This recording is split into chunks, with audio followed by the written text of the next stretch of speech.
Welcome to Disrupting Japan. Straight talk from Japan's most innovative founders and VCs.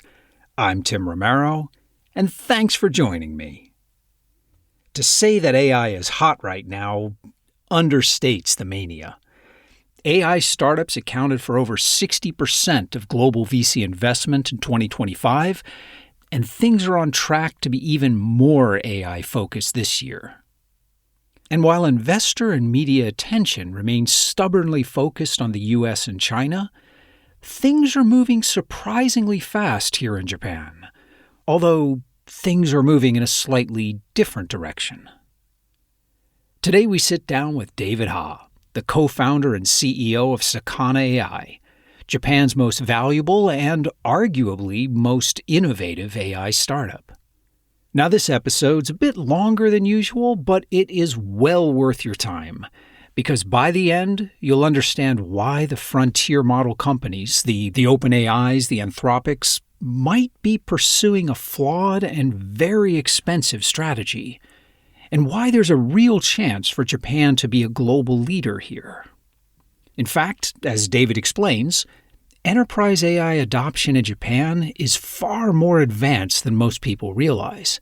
And we're talking about actual production deployments here, not just POCs and press releases, but actual daily use. Now, David and I talk about raising capital from both Japanese and foreign VCs, the global importance of AI sovereignty, the best way to drive AI adoption in large, conservative Japanese companies, and why AI use in Japan is more widespread than you probably expect. But David tells that story much better than I can. So let's get right to the interview. So we're sitting here with David Ha, the co-founder and CEO of Sakana AI. So thanks for sitting down with me. I really appreciate it. Yeah, awesome. Yeah, it's actually really great to have a chat with you, Tim. I mean, as you know, I've been following your podcast for more than a decade, before I started a company. Yeah. I mean, I love to hear that. I honestly do. Nothing makes me happier. Yeah, I mean, I have no idea that I would start a company, 10 years ago. Let's start with the founding, because the Sakana AI team is really an interesting test case in Japan, I think. So the founding team itself, it's a mixture of foreigners and Japanese. Tell me about it. Tell me how it came to be, how the three of you got connected and thought this was a good idea. It's a really unique, I would say, experiment. I founded this company a little bit less than 3 years ago. Right. It's myself, David Ha, and Lion Jones, my colleague at Google, right, who was one of the co-inventors of the transformer architecture, the T in ChatGPT. And, when you start a company in Japan, it cannot just be two foreigner guys, especially if you want to have be the frontier AI company in Japan. But luckily, I was able to recruit my friend Ren Ito, who used to work at Mercari. And he was sent to Mercari Europe as well to run Mercari, one of the original unicorns. So how did you know Ren? We worked together at different startup events before. Earlier, also, I worked at another startup briefly called Sensibilities AI. At that time, Ren was working in the UK for that company, and I was working as a contractor remotely in Japan. So we connected there, and you were kind of like, hey, I've got a better idea? Yeah, something like that, right? It's the best way to meet co-founders and colleagues is when you're working at other startups and when you're working at other companies. I think that's so true, because it is being able to work with someone and see how they work, and having that experience is, invaluable when picking a founding team. Yeah, I totally agree. I think in our founding team, not just the co-founders, many of our employees, the founding employees, are people that I've personally worked with at Google, at Goldman Sachs in Japan, also at other companies like Mercari and Yahoo in Japan, people that we know. And I think when you've worked with someone before and you kind of know how to, coordinate different tasks and work together well, it's like a great mix. Yeah. There's the fewer surprises, the better, right? So tell me about the kind of pre-seed team. So was it just you three? Yeah, it was just us. It's crazy. I think all three of us have different motivations of starting this company. I'll tell you mine. So Our company is founded in Japan to develop AI technology for Japan. Like when I was looking at your podcast like 10 years ago, there's like many founders in Japan, like they really want to go international right away. Yeah. Right? They want to move to the valley and try their luck. But there's also other companies that are focused on Japan. Like, remember this, one of your podcast episodes, like you have so many startups in your podcast. One of them are like focusing on developing the product that produced the best invoices for Japan. Right. like there's those companies. That's a need. But you guys, I mean, I think what's unique about Sakana is that you had a product that, I mean, yes, it's targeted to Japan, but it's truly a global market. Yeah. And when you first raised money, you went overseas, right? Your first round was from overseas investors rather than Japan. So why? Yeah, exactly. I mean, for us, having worked at Google before and Goldman Sachs before, I think like my experience is generally easier to raise money from overseas markets. Well, I agree with that for sure. Especially in the VC ecosystem. I think in Japan, the VC ecosystem is growing. There's a support, lots of government support as well. But at the end of the day, if you want to have a strong funding round, we wanted to go direct to Sand Hill Road. So I think what happened was when I started this company, I co-founded with Lion at the beginning. We just announced that we're going to start a company called Sakana AI, an R&D company in Japan. And I just basically sat there working on our tech, working out what we're going to do. And from there, we had many reverse inquiries, like maybe on Twitter, because I have some following on Twitter as well. So inquiries from VCs? From VCs. Basically, all of the VCs reached out to us. Both Japanese and foreign, or primarily? Both, many foreigners as well. So I worked at Mountain View for Google for a few years, and many VCs knew me at the time. I also had many personal connections in that community. So basically, if you have a choice, you might as well try to pitch to the Lux Capitals, the Vino Costlas, the Andreessens, and the Sequoias of the world, right? So for the seed round, you raised $30 million, but then the next round, you came back to Japan and you raised something like $200 million from a series of rounds of Japanese investments. And so why the shift back to Japan? For our seed round, it made sense for us to raise from Silicon Valley investors. I think also the nature of the VCs, especially in the seed round, when you raise from prominent Silicon Valley VCs, they want to dominate the entire round. Because the seed round of a company is your highest cost of capital. It's the lowest valuation if your company continues to exist. So if a VC has decided that they're going to bet on you at the seed stage, it makes sense for them to invest as much as possible. So there was not a lot of room to involve other companies at our seed stage. We did make room for NTT and Sony and KDDI, but we couldn't. Basically, the first year of our existence is primarily R&D driven. There's absolutely no plan for monetization. As we started out, we wanted to build a foundational R&D company in Japan. We recruited many of our top research colleagues from Google, Prefer Networks, Stability AI, and we set out to actually produce pretty amazing research in the first year, like the AI scientists. Right. Like something like that didn't exist before. And it's actually got a published research paper now, right? Yeah, I mean, after 2 years, it got published in Nature magazine, like the top scientific journal. Exactly. That's amazing. So that's not gonna like make me money directly as a company, but as a researcher, it's kind of proud that a Japanese AI company can publish something in Nature. Absolutely amazing proof of concept and proof of suitability. Right. So our company has all sorts of different research directions, especially my co-founder, Lion Jones. He's working on trying to replace the transformer architecture with something else.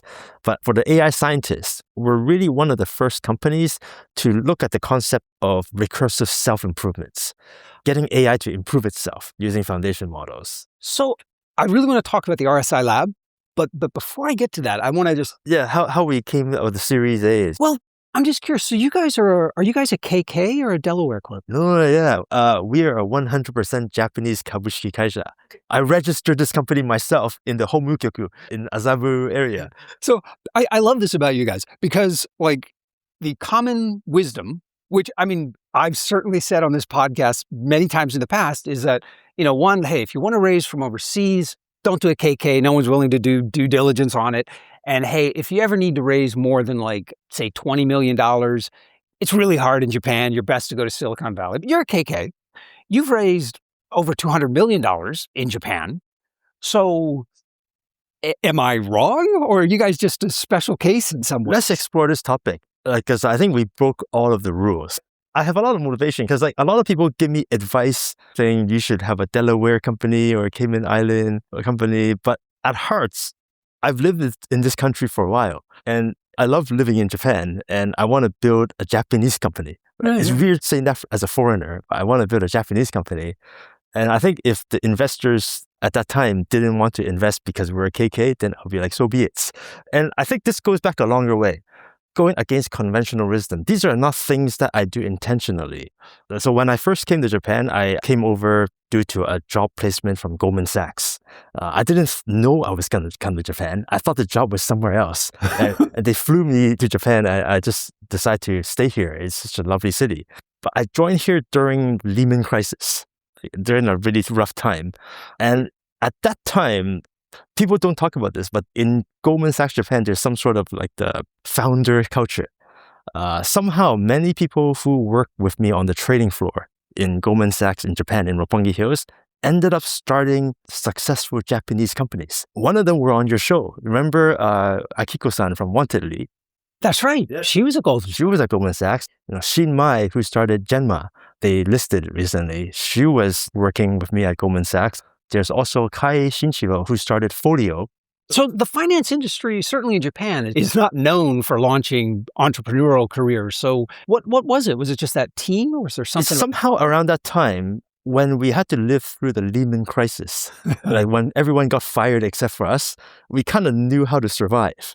This is other guy, I think Russell Cumming, who started Payday as well on the floor. So was he Goldman Sachs? Yeah, he was at the same floor. The common theme between all of these companies are companies that are started in Japan, tailored for Japan. Like Payday is like the buy now, pay later service tailored for Japan. Genda is this amazing concept that Shimai started where she noticed that all of the arcades in Japan were trading below book value. And she started a company to buy all of the Sega arcades. Now they're doing really great. Folio, started by Kai, right? And Wantedly, there's a new generation of recruiting. Yeah. So in some way that inspired me to start a company. There's also good training as well. It's like when you're working at like this investment bank during these crazy times, I had to fly to US a lot to talk to investors, like the endowment funds and so on, and pitch them.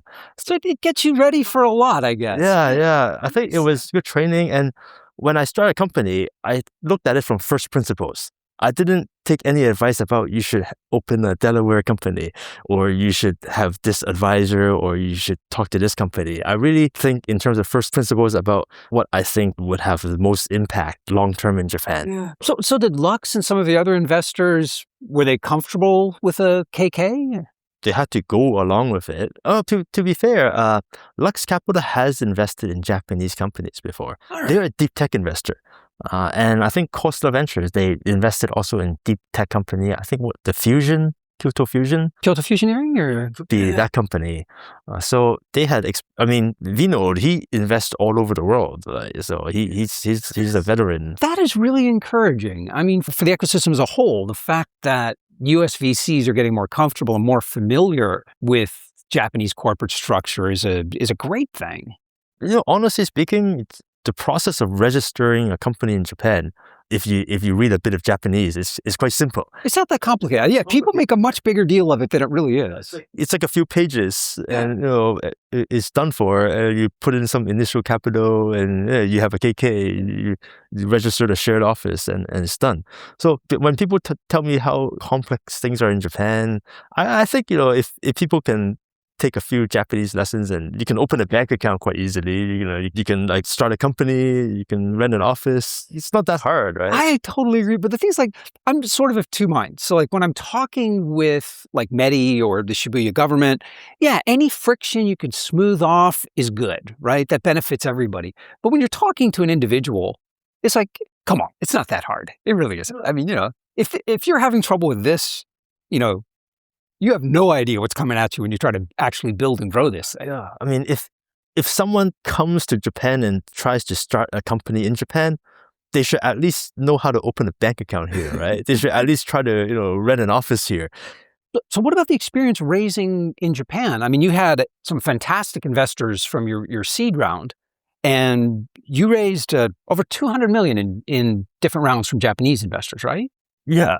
We raised, now we're at the Series B, but let's go back to the Series A when I started raising seriously from Japanese investors. Like from our seed stage, we raised mainly from, say, Khosla and Lux Capital, and we showed to the world that we can produce meaningful research to the point where when people think of Sakana AI internationally, they don't think of us as a Japanese company anymore. They think of us as, oh, you guys made this AI scientist thing, or you guys made this evolutionary model merge thing. But as a startup, we have to have a go-to-market strategy. Like the first step is developing the tech. And the second step is monetizing it. Well, eventually you got to sell something. Exactly, right? Or get acquired. But, we don't plan to do that. So my plan is, given the success of the first 6 months to 1 year of R&D, I wanted to raise a Series A to have a go-to-market strategy for the company. So we went up to the Silicon Valley again to get another term sheet to get priced for the. That's how the game works. So you need to have a term sheet, and someone needs to price your Series A. So we talked to Lux Khosla again. They're kind of in, but they already led our seed round, so they cannot really lead our Series A. It's customary to find another lead. Right. So we pitched to New Enterprise Associates, and they decided to lead our Series A. Okay. So now I have a term sheet. And so then you can come back and fill it out. Exactly. But before I did that, we also pitched to NVIDIA. So I had to pitch to Jensen. And I think NVIDIA had a long history in Japan. And I think they've also made previous investments in Japanese companies. The strategy at the time is we wanted the beginning of our business model is to service Japanese enterprises. So this is kind of a very contrarian approach.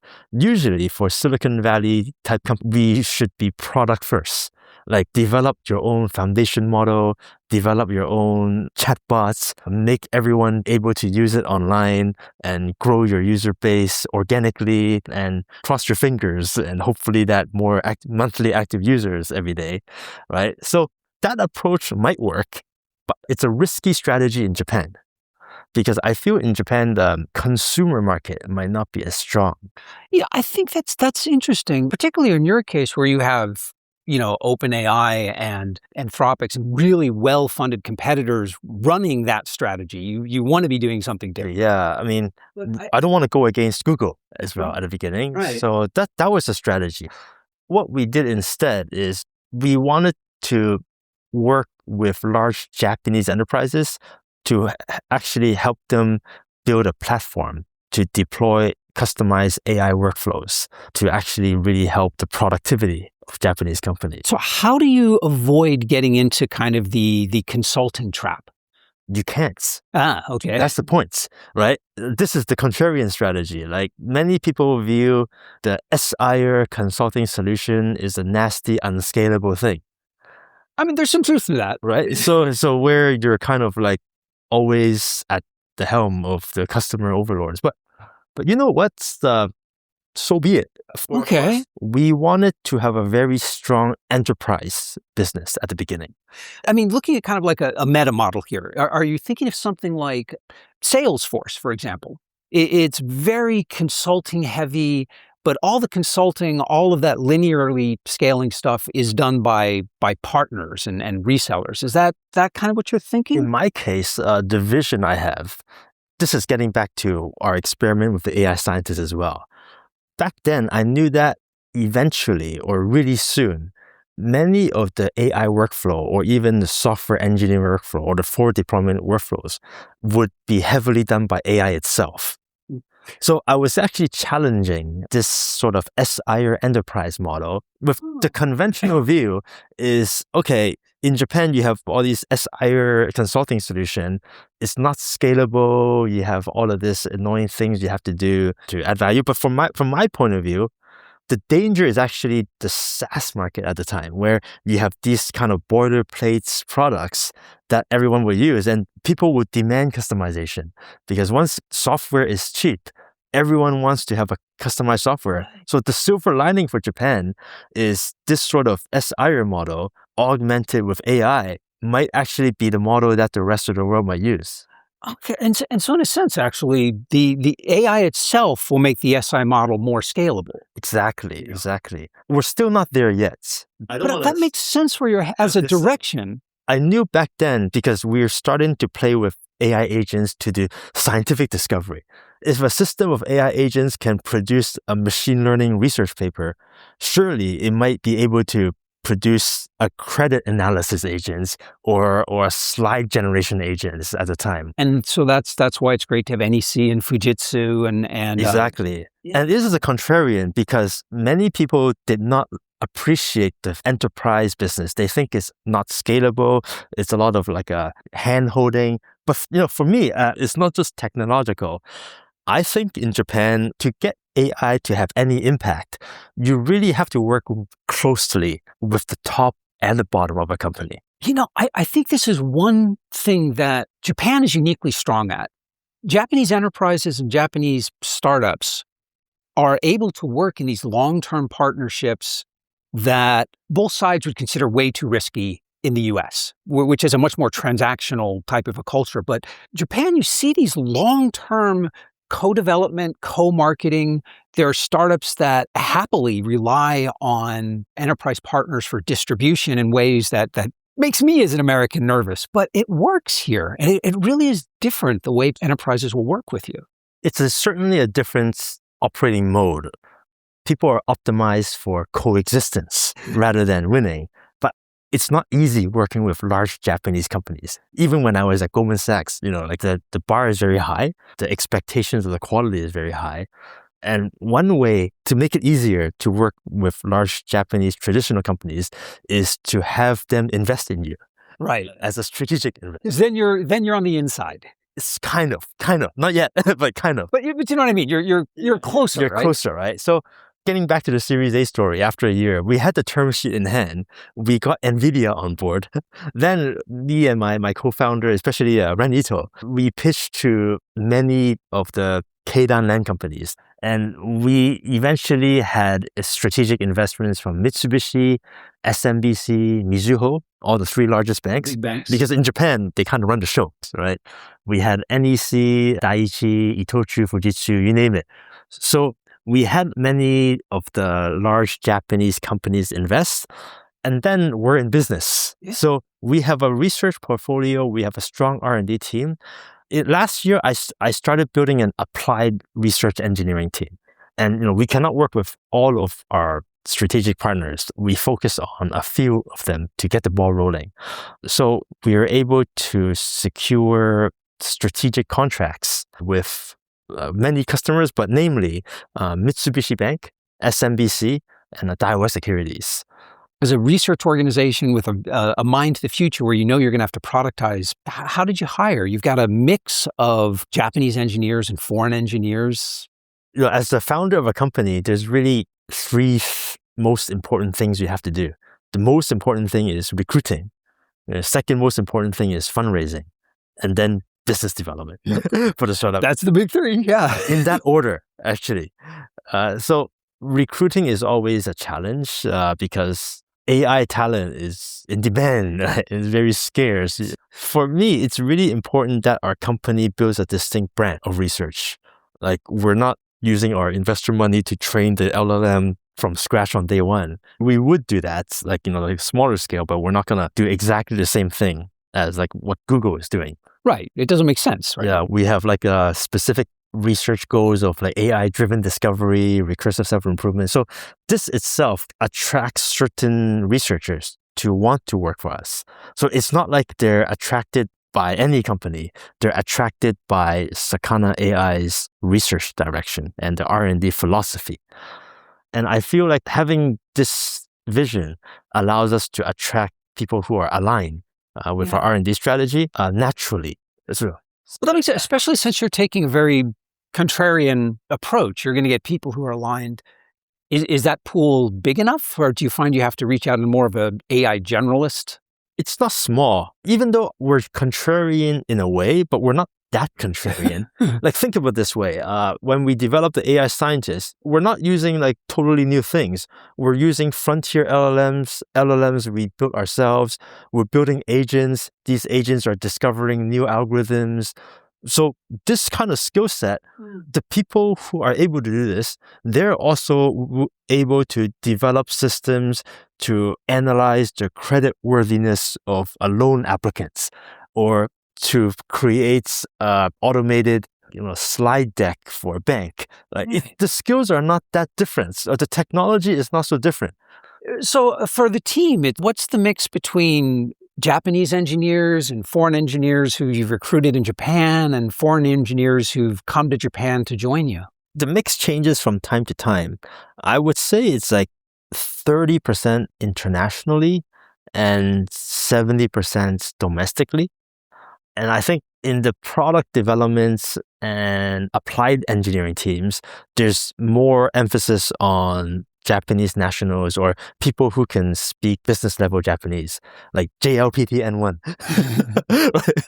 Whereas for the research team, it's more of a foreigner bias because there's less of a Japanese language requirements. It is like a challenge as well, because to steer from a company that has been doing research 100% into applied direction where we're working on enterprise solutions for like the mega banks. So you need to build different teams and have those teams work together. So we started working with many customers, but 3 in particular, like Mitsubishi Bank, SMBC Bank, and Daiwa Securities. I think the problems we're solving are quite significant because they're related to Japan's change. Japan has gone from deflationary to inflationary economy. Stock market is finally coming up. From that standpoint, Japanese banks have been sitting on all this cash, and there's a need for them to start deploying the capital via lending. Yeah. So one of the important projects we work with Mitsubishi Bank is to deploy AI agents on loan analysis. We actually have a deployment called AI Credit Officer with Mitsubishi Bank, where we're using this technology to not replace humans, but to augment a credit officer's role so that they can, assess. What is it looking at? What is it giving the loan officer that he would take a long time to do himself? I mean, the process of processing a loan is quite long. You have to assess the entire application documents. There's many things in the whole process. The credit officers has to write a credit memo. It's not a simple yes or no decision. It has to have a reasoning into that decision. And I think this is similar to in the AI scientists, we have a AI reviewer components where you would say, here's a scientific paper. As a peer reviewer, I would recommend rejection of this paper because of XYZ reasons, and it's very detailed. So this kind of technology transfers over to credit reports. It's a preliminary analysis and a speeding up of the workflow in general. Exactly. The thing is, we're not using AI to automate the acceptance of rejection. We're actually trying to alleviate the work behind writing the credit memo and also provide the reasoning so that the actual bank officer can agree or disagree with that reasoning. I find like one of the biggest challenges in designing an AI workflow like this, and by AI workflow, I mean an AI workflow within an enterprise, is it is so tempting for us human beings to just say, yeah, that looks good, right? To just offload that, especially when the AI is right most of the time. So how do you design these workflows to help fight against that? This is really, really challenging. I think it's the same with software engineering as well. Oh, yeah. You can't simply just accept all of the AI-generated code. There has to be many tests, checks, and balances. And in our system, there are also the equivalent of a tests, whether you agree or disagree. I think having a human in the loop is very important. And the task may be automated with the AI, but the job and the responsibility is owned by the human. Well, I know, but I think there is, and this is not so much a technology issue, but I think there's a real danger of if you have a tool that's right most of the time. We humans, we get tired, we get busy, we want to get home early and go to our kids' soccer game. And like, how do you make sure that we humans stay engaged and really are part of the process and not just someone to blame when something goes wrong? You know what I mean? That's a great question. I think it depends on the culture. In Japan, I really respect the work culture here. I feel that, this may be a generalization, but employees and workers in Japan take pride in their work and their sense of responsibility. So when you're assessing a loan, this affects someone's livelihood and is very important for the loan officer to really do their best to make sure they give the right assessment. So I think having this emphasis on responsibility is paramount. It's not a technology problem, as you said, but this has to be communicated really well. So it might also be like making sure that the loan officer is not just presented with that memo, that he's got, if he's supposed to check something, he's presented with something he can check it against, right? Exactly, yeah. I'll give you another example of this. The other problem we've worked on with Sumitomo SMBC Bank, many banks are tasked with trying to M&A, sell and buy businesses, and especially with the aging population in Japan, there's many nice businesses in Japan where the owners have no heirs. There's no sons and daughters to take over. There could be a profitable ramen chain somewhere that SMBC might need to find a buyer for, right? So one of their issues is many of these owners of these businesses, they cannot write their own pitch documents, like slide decks and so on. And they need a mega bank to help them with the whole process of writing all of the financials, the pitch documents. So one thing that we work with SMBC on is a document creation agents that's tailored for SMBC standards. Okay. So it's the document collection and organization. Not just that, the generation as well. Generating slide decks in SMBC colors with all of their standards. And this actually helps reduce the time it takes to generate these documents from 2 to 3 weeks to 2 to 3 hours. Oh, wow. Right? And then to your point earlier, we cannot simply use these documents right away because AI is not perfect. It may not convey the same information that the owner or the banker may want to convey. So the banking staff would tweak the 5% of the document before actually using them for pitching. So this is an example of where you actually need the human worker to take ownership of the role, to actually check what's being written on the pitch deck to make sure that these are everything you want to convey. Business culture, I think, is a big part of the answer to that, of making sure that the employees are empowered and respected enough that they have no trouble overruling the AI when they see fit, and they have the information to do so. And it's really interesting to see how these types of things are rolling out. So what stage are these projects at? Are they still proof of concept, or it's just something they're in production? It's quite exciting. So usually these contracts have 3 phases. The POC phase, and then the initial enterprise deployment phase, and finally the firm-wide deployment phase. Of the 3 projects that we have, the main ones, all 3 of them have moved beyond the POC stage.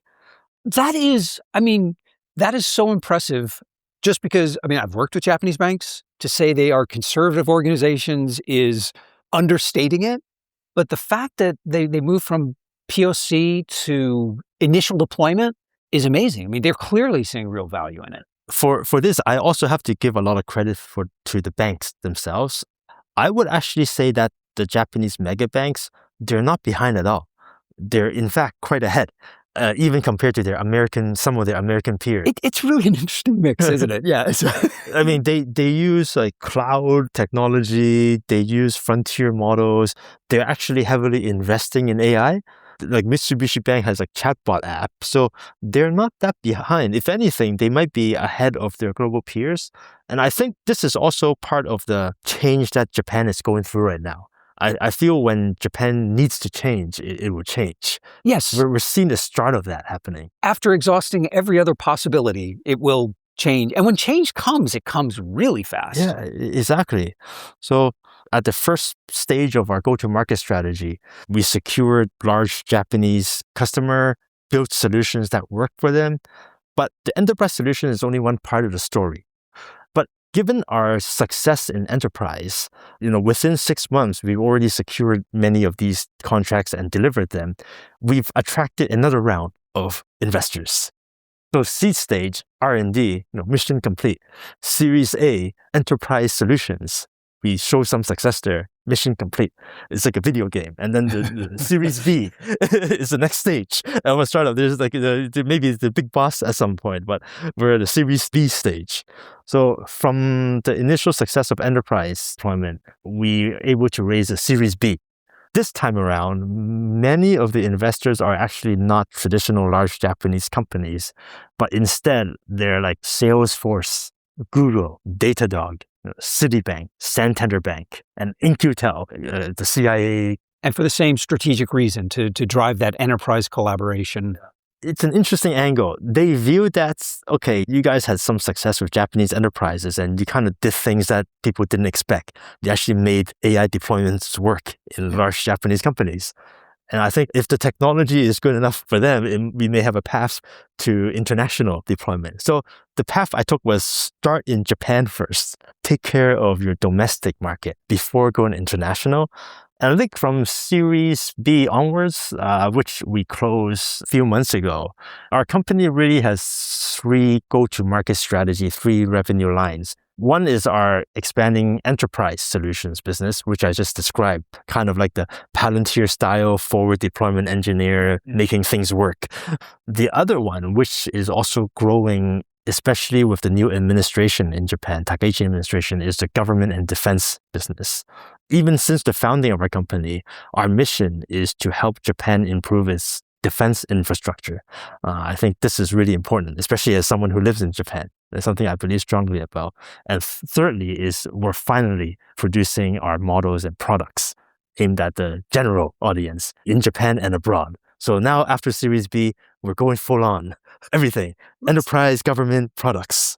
So let's talk about some of your products. Because, I mean, you guys are doing so many cool things, but there's a couple I want to dig down on. Sure. So one is Fugu, which, if I understand right, just it coordinates pools of different models and can learn from itself. Tell me a bit about what it does. Our company, we've worked on this research direction called collective intelligence.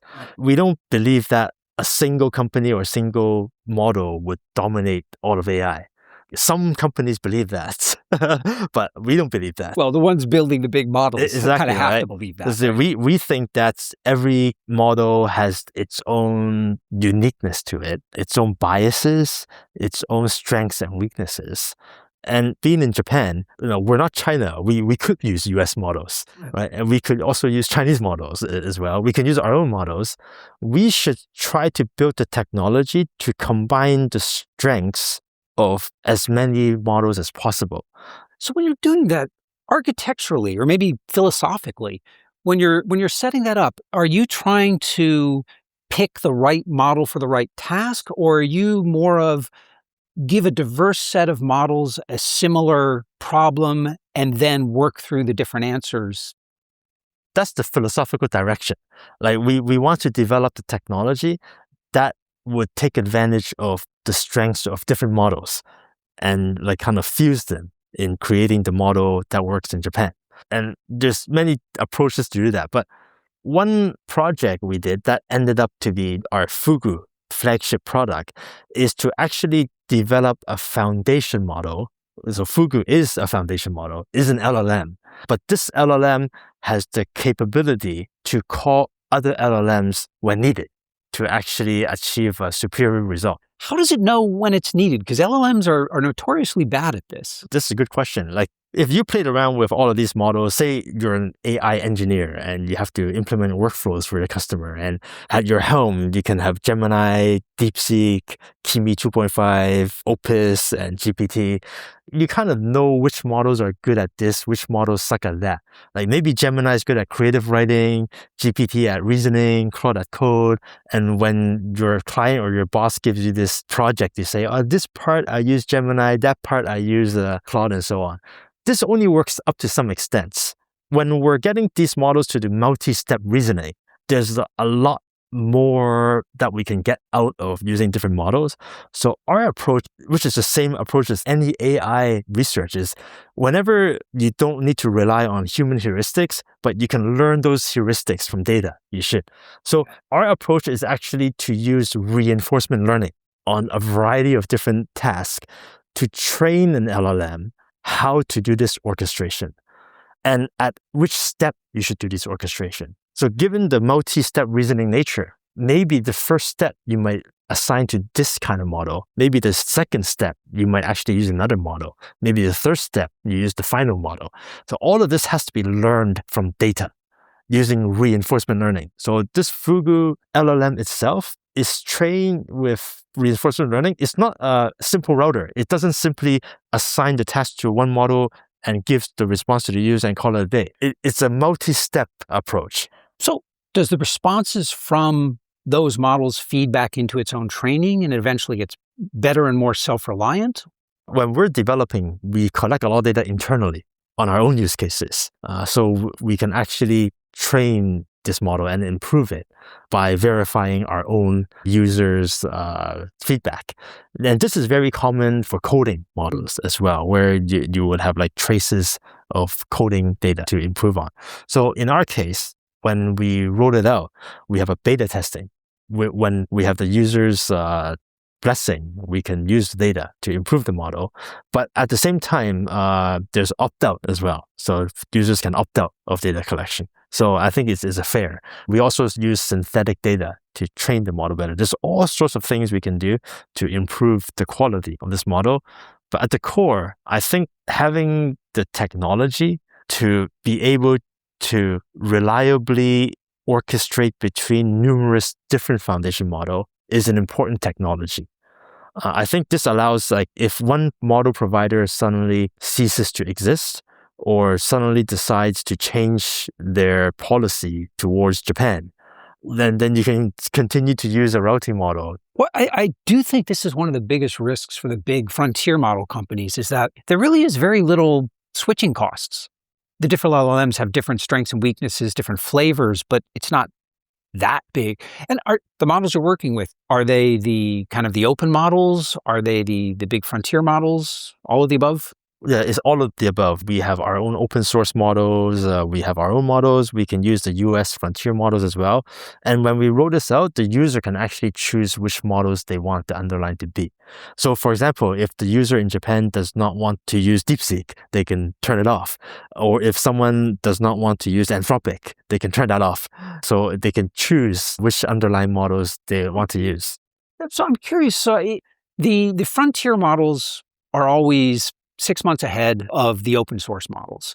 But that's not a lot of time, right? Nope. So that means anything the frontier models are doing today, the open source models will be able to do in 6 months. To me, it looks like that's going to put tremendous pressure on any margins that Anthropic or OpenAI wants and would really favor a system that is a self-learning scaffolding type of a platform. That's what I think too. I mean, of course, the frontier players, they also know this. Yeah, they're smart people. For example, like if they have something like the Mythos, they can kind of like emphasize its unique applications and only sell it at an extremely premium cost to some customers.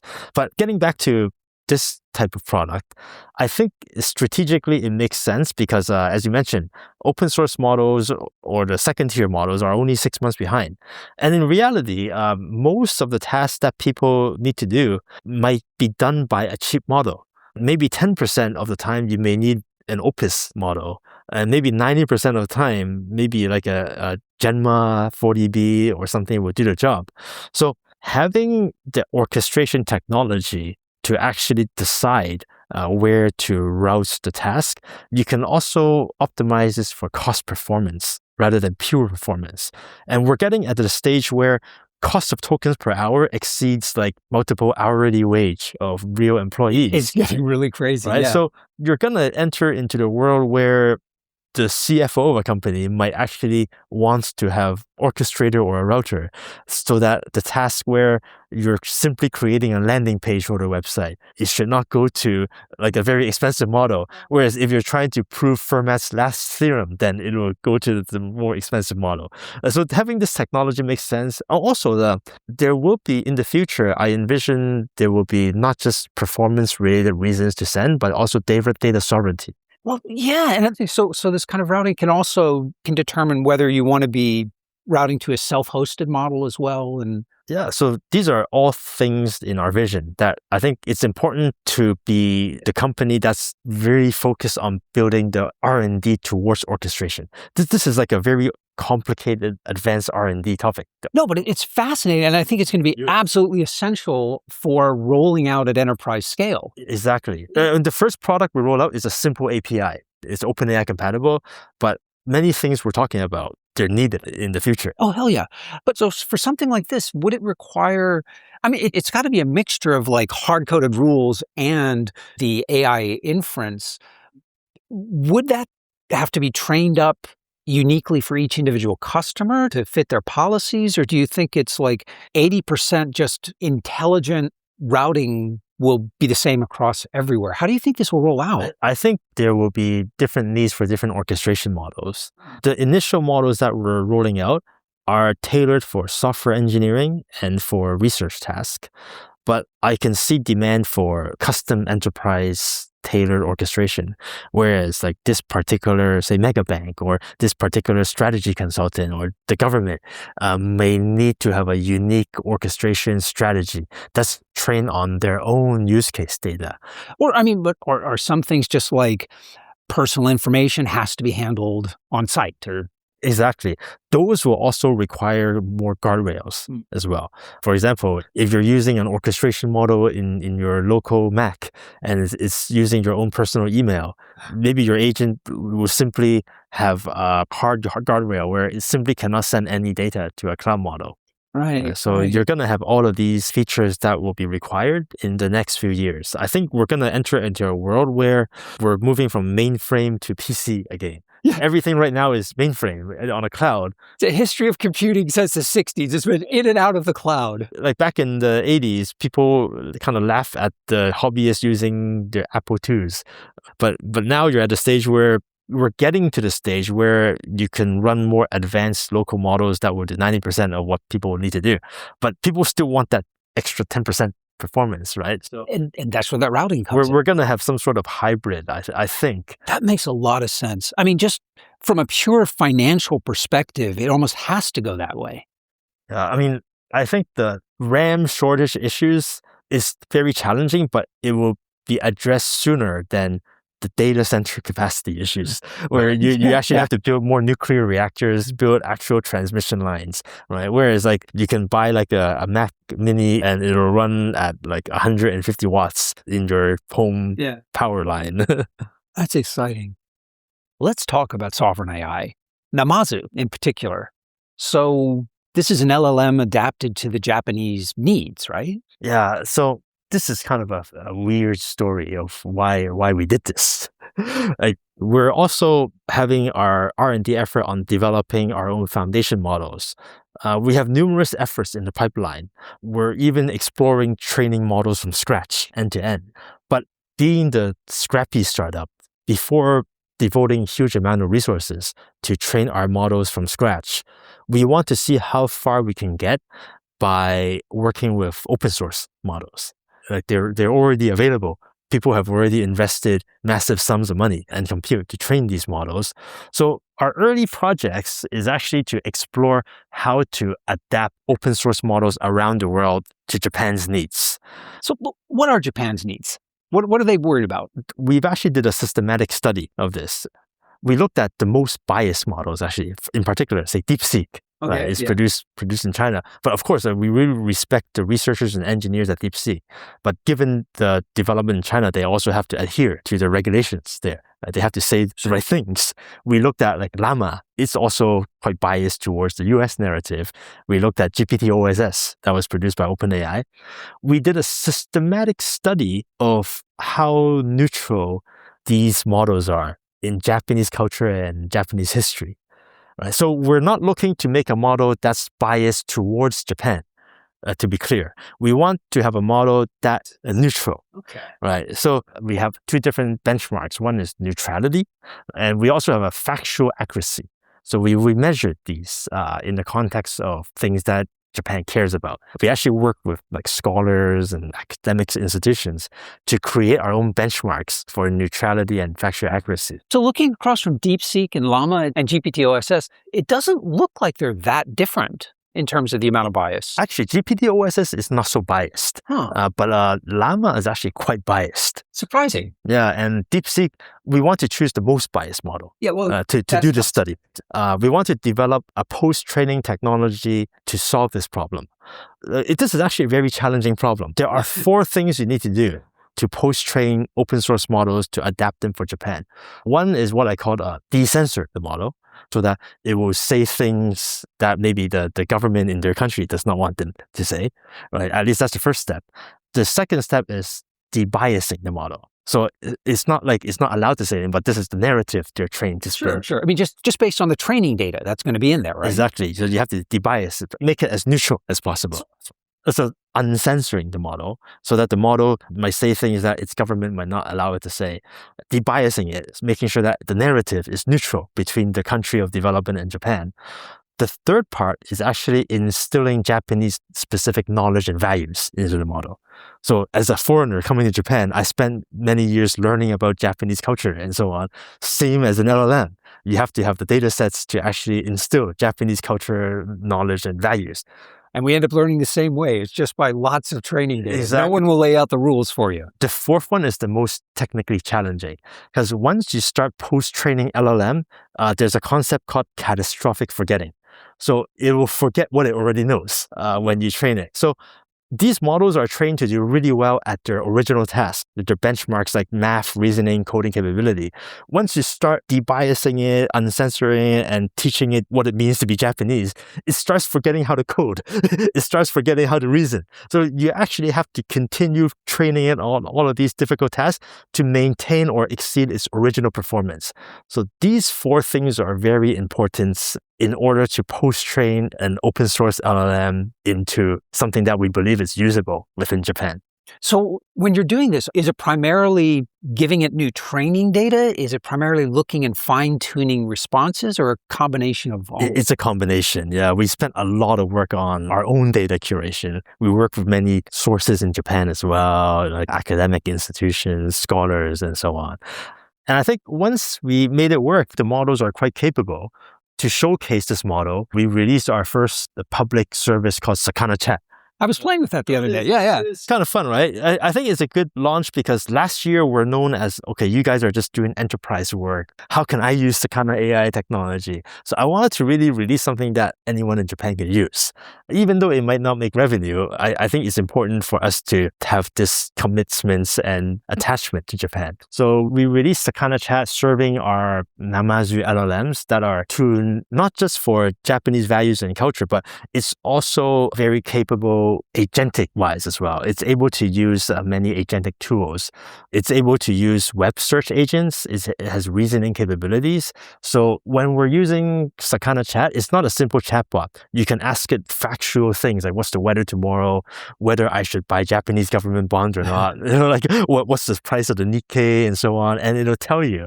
To add some mix on it, we even incorporated like the Osaka mode so that it can kind of spoke in broken AI Kansai Ben. Oh, really? And people somehow really enjoyed that because But no, I could see that just because it shows the attention to Japanese culture. It shows you're going the extra mile to make it work.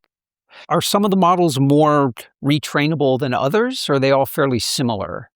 From our experience, we chose the models so we're able to post-train them. Not every single model are easy to post-train. In particular, some models that have gone through extensive post-training, especially small models, they might be more difficult to post-train. The GPT OSS series, the old Llamas and DeepSeeks, they're relatively easy to post-train. But we also chose DeepSeek because it's the most biased model to showcase that we're able to align the model. It's also a controversial topic as well. I think many people in Japan or in US, I think these are getting geopolitical. I mean, that's totally understandable.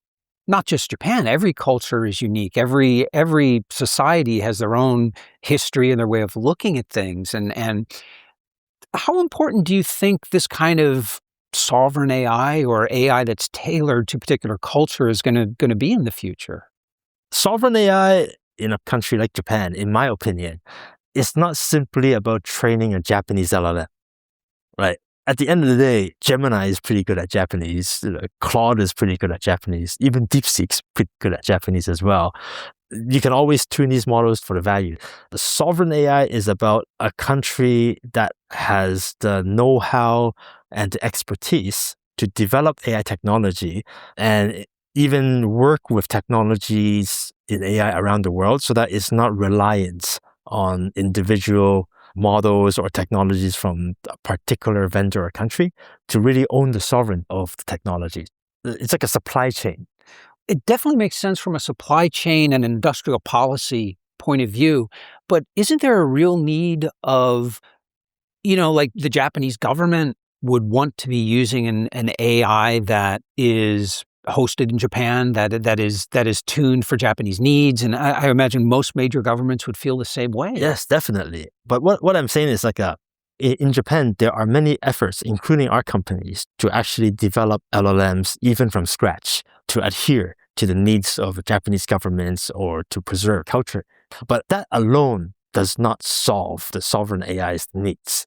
If we only do that, then you might get into this if Japan only stuck with iMode phones and did not use iPhones and so on, like you're only allowed to use technology developed in the country, it's not going to work either. This technology is so global. There's a global supply chain interdependence.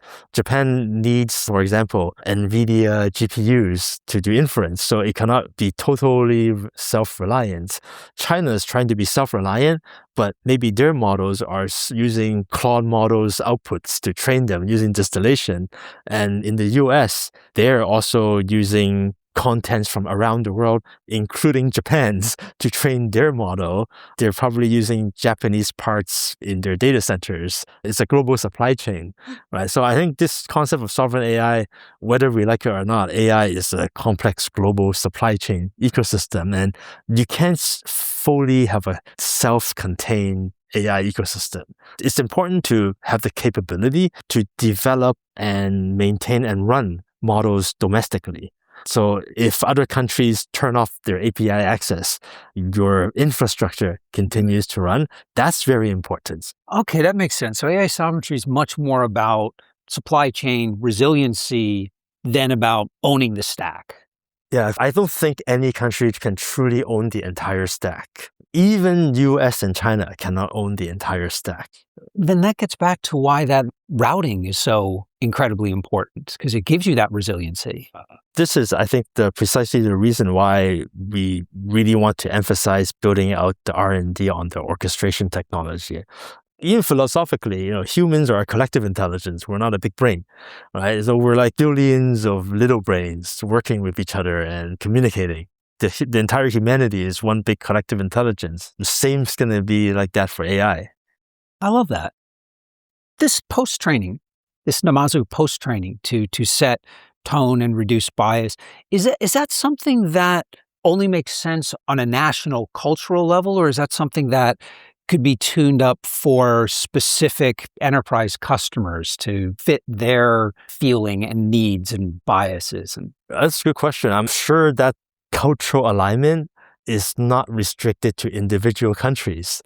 There's different levels of culture, right? Maybe your individual family has its own culture, a company has its own culture, and country has, or even people in Tokyo behave very differently, or even people in Kyoto behave very differently than Osaka. So I feel there's definitely the possibility of this happening. And weirdly enough, I think in Japan, Japanese companies used to have like company songs. Yeah.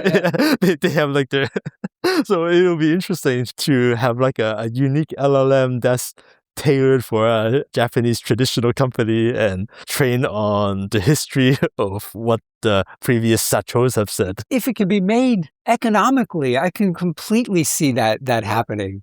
I think I can see that happening. I'm not sure what the consequences will be.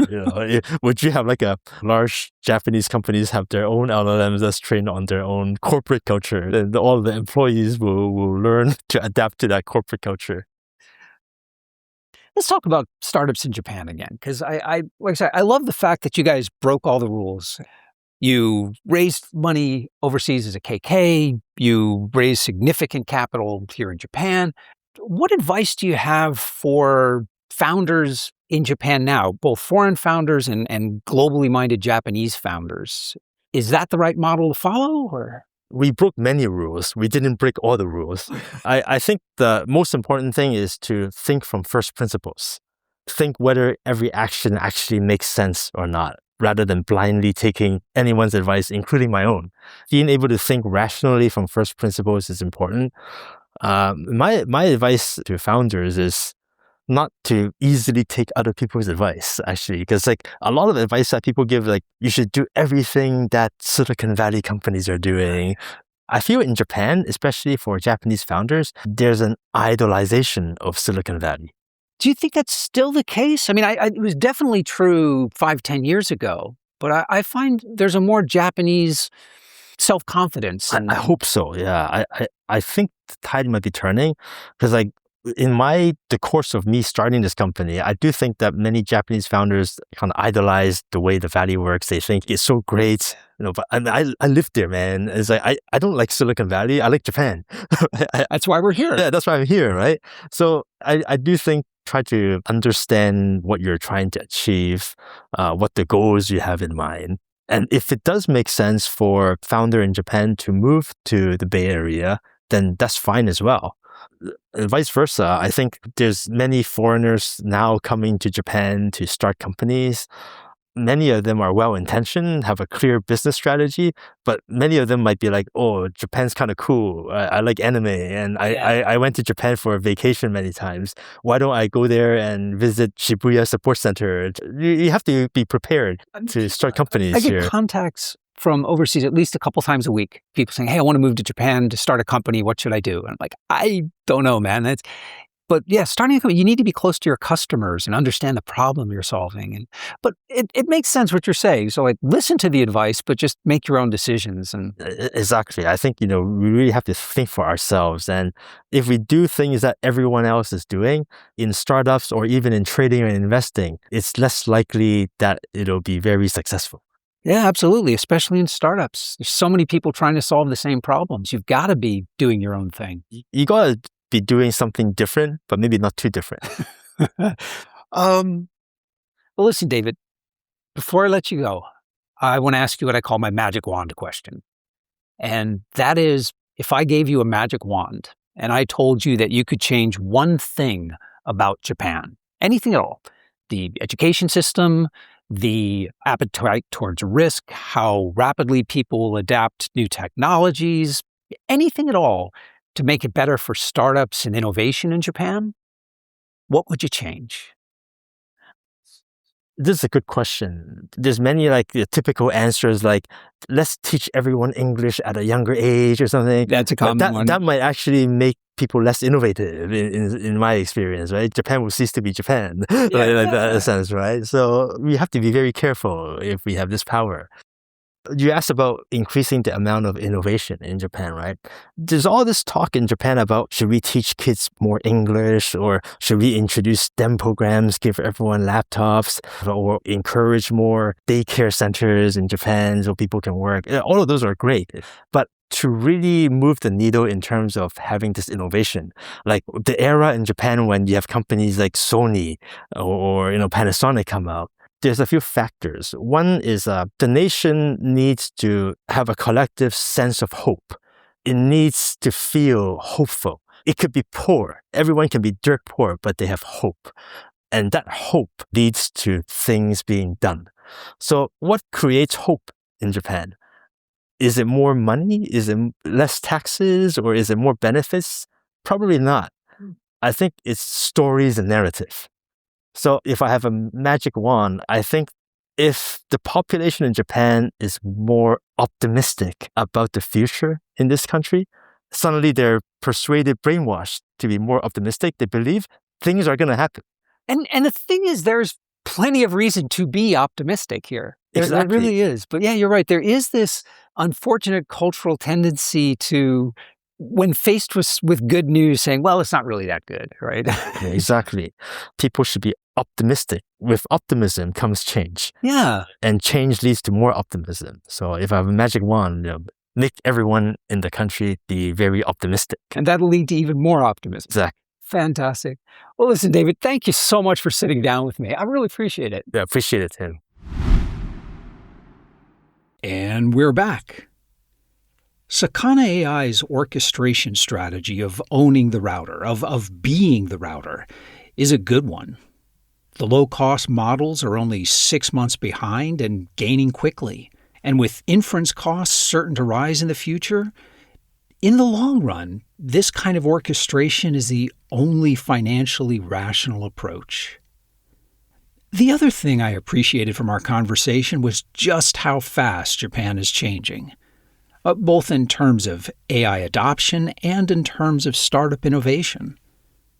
In terms of AI adoption, it makes sense that Japanese enterprises talk about their AI experimentation a lot less than their American counterparts do. The U.S. market rewards bold risk-taking, and the Japanese market rewards results. An American CEO announcing that he is firing 20% of his staff and replacing them with new, unproven AI technology is hailed as a visionary and rewarded by the market with higher stock valuations. A Japanese CEO doing the same thing would be rebuked for recklessly betting the whole company on unproven technology and severely punished by the markets. Japanese companies want to make sure something actually works before betting the firm on it. Now, it's a fair debate which approach is better, but if you want to operate in both markets, you need to understand this difference. And the fact that Sakana was able to raise global capital as a KK and then raise over $200 million from Japanese VCs is incredibly encouraging. For years, the common wisdom was not to try to raise foreign capital as a KK, and to look to the U.S. if you're planning on raising tens of millions of dollars. Well, Sakana AI has shown us that neither of those rules are as solid as we thought. They received very little pushback as a KK, and they were able to raise around $200 million from Japanese investors. Now granted, Sakana is a hot startup in a very hot sector, so things might not be quite as smooth for other founders, but still, global investors understood the KK structure.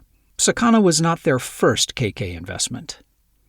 Also, Sakana still had US VCs lead their rounds and set the valuations, but there was no shortage of Japanese capital willing to invest.